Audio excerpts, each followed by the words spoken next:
In this chapter, we'll look at inequalities and we'll solve problems using inequalities.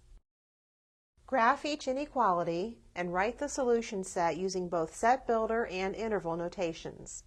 We have the inequality x minus 3 is less than 8. Let's solve for x by adding 3 to both sides of the inequality. We have x is less than 11. We can graph the answer set on a number line because all of the answers will be less than 11.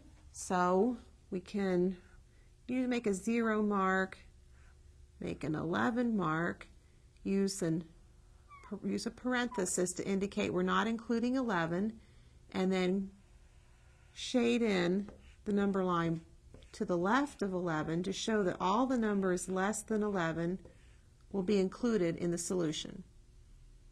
We can write the solution set then as the set of all x such that x is less than 11, or using interval notation, the set from negative infinity to 11 and not including 11.